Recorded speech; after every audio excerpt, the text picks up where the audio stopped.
प्रिय विद्यार्थियों, आप सभी को मेरा नमस्कार।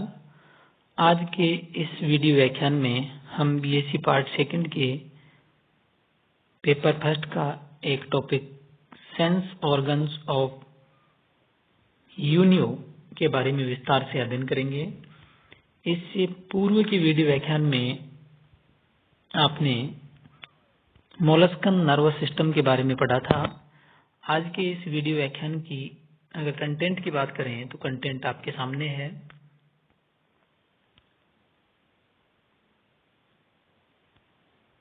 Introduction, sensory cells, statocyst, osphradium. Introduction, sensory cells, statocyst, osphradium. Next,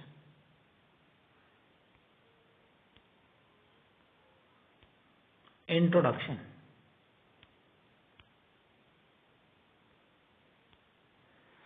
Unio के अगर स्वभाव की बात करें तो यूनियो धीमे, मंद और स्थानबद्ध स्वभाव के कारण यूनियो में ज्ञानेंद्रियां बहुत कम विकसित हुई हैं या होती हैं। इसके कारण या यूं कहें कि यूनियो द्वारा बहुधा निश्चित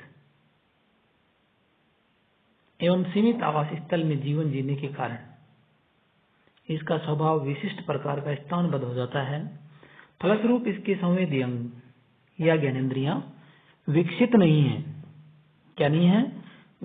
ज्ञानेंद्रियां या संवेदी जो अंग है वो विकसित नहीं हुए हैं। नेत्रों तथा स्पर्शकों का नितांत अभाव है। नेत्रों तथा स्पर्शकों का नितांत अभाव है। इसकी अगर प्रमुख संवेदी रचनाओं की बात करें तो पहली है उपकला में बिखरी हुई संवेदी कोशिकाएं, यानी यहां पर एपिथेलियम में बिखरी हुई संवेदी सेल्स। दूसरी संतुलन पुट्टी या स्टेटोसिस्ट या संतुलनांग। तीसरा है ऑस्ट्रेडियम या जलेक्सिका। ऑस्ट्रेडियम या जलेक्सिका।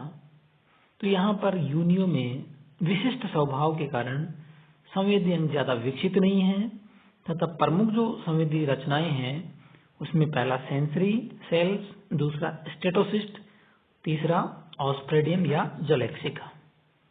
नेक्स्ट,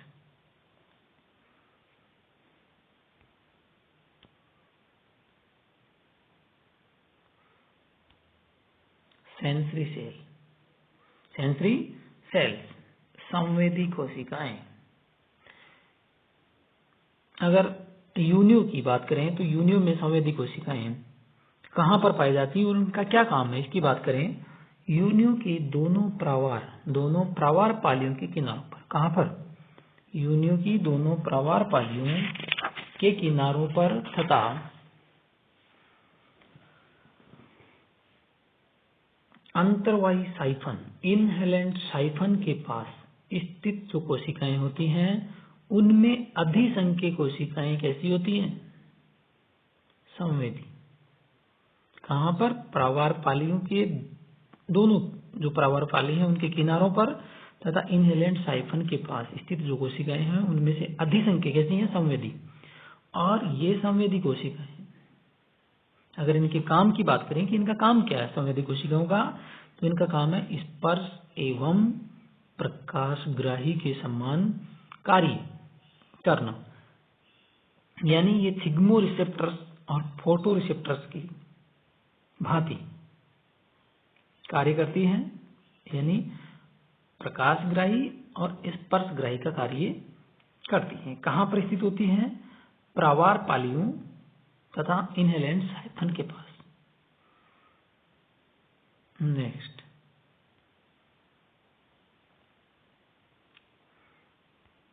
दूसरी जो संवेदी संरचना थी या सेंस और स्ट्रक्चर थी संतुलन पुट्टी या स्टेटोसिस्ट। संतुलन पुट्टी या स्टेटोसिस्ट। यूनियो के पाद में, कहां पर? यूनियो के पाद में स्थित पदिक गेंगलिया, पेडल गेंगलिया के दोनों ओर एक एक खोखले हाशियों में स्टेटोसिस्ट अवस्थित होती है। कहां पर? पेडल गेंगलिया के दोनों ओर जो खोखले हाशिए हैं उनमें स्टेटोसिस्ट अवस्थित होती है। इनमें संवेदी कोशिकाओं का एक आस्तरण तथा केंद्रीय जो भाग होता है या अवकाश में चूने का एक पिंड होता है जो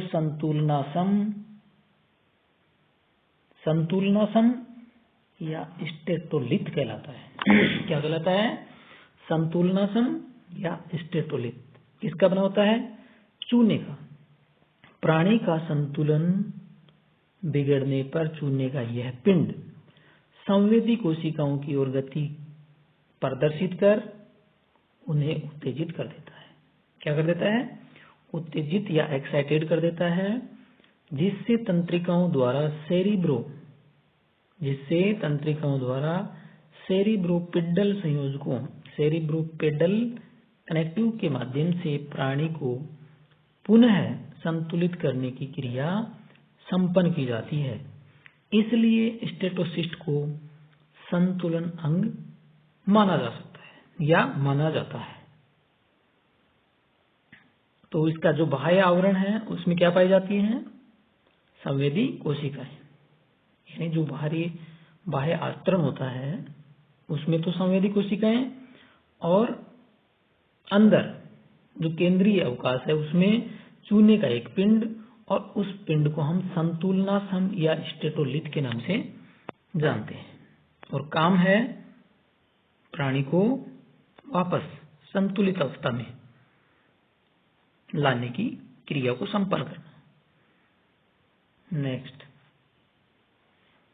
यहां पर एक आपको डायग्राम दिखाया गया है जो कि आपके पीछे आपने जो कुछ पढ़ा उसके बारे में। TS of statocyst of unio. TS है किसकी? Statocyst of unio. देखिए ये यहां पर नर्व सेल्स, ये यहां पर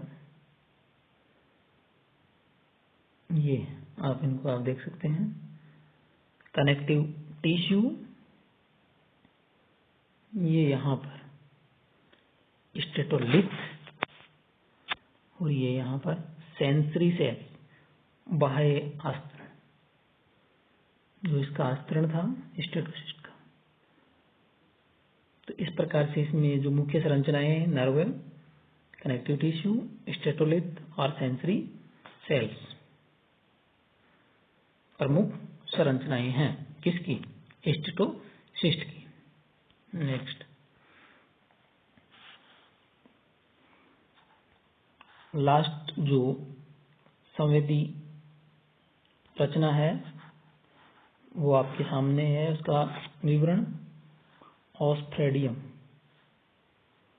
ऑस्ट्रेडियम जलेक्सिका या ऑस्ट्रेडियम जलेक्सिका या ऑस्ट्रेडियम। और बहुत बार परीक्षा में प्रश्न पूछा जाता है कि जलेक्सिका या ऑस्ट्रेडियम क्या होता है और इसका क्या काम है। तो संवेदी उपकला, क्या? संवेदी उपकला कोशिकाओं के गुच्छों का एक जोड़ी समूह है जो गहरे पीले रंग का होता है। किसका? संवेदी उपकला कोशिकाओं के गुच्छों का एक जोड़ी समूह है जो गहरे पीले रंग का होता है तथा दोनों गिलों के आधार पर विसरल गेंगलियाओं को ढके हुए रखता है। क्या कहलाता है? ऑस्ट्रेडियम या जलेक्सिका। क्या कहलाता है?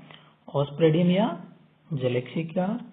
यूनियो की आंतरांग प्रावार गुहिका, यूनियो की आंतरांग प्रावार गुहिका में प्रवेश करने वाले जल का परीक्षण अंतर्वाहिनी साइफन द्वारा शरीर में जल प्रवेश करते समय ही ऑस्ट्रेडियम द्वारा कर लिया जाता है। किसके द्वारा? ऑस्ट्रेडियम के द्वारा। जल कहां से प्रवेश कर रहा है? अंतर्वाहिनी साइफन द्वारा जैसे ही जल शरीर में प्रवेश करता है, ऑस्प्रेडियम द्वारा जल के रासायनिक स्वभाव का परीक्षण कर लिया जाता है। किसके द्वारा? ऑस्प्रेडियम द्वारा। तो ऑस्प्रेडियम का काम क्या है? जल के स्वभाव का रासायनिक परीक्षण करना। श्वसन के अयोग्य होने पर तत्काल ही जल का शरीर में प्रवेश रोक दिया जाता है। अगर जल श्वसन के अयोग्य है तो शरीर में प्रवेश नहीं कर पाएगा। तो आज के इस वीडियो व्याख्यान में हमने योनियों के जो संवेदी या सेंस ऑर्गन्स हैं उनके बारे में हमने पढ़ा। उनको एक बार मैं पुनः आपके सामने रिपीट कर देता हूं।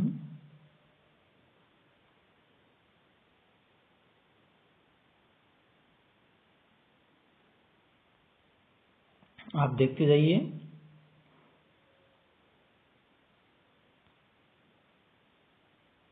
ये कंटेंट था आपके सामने।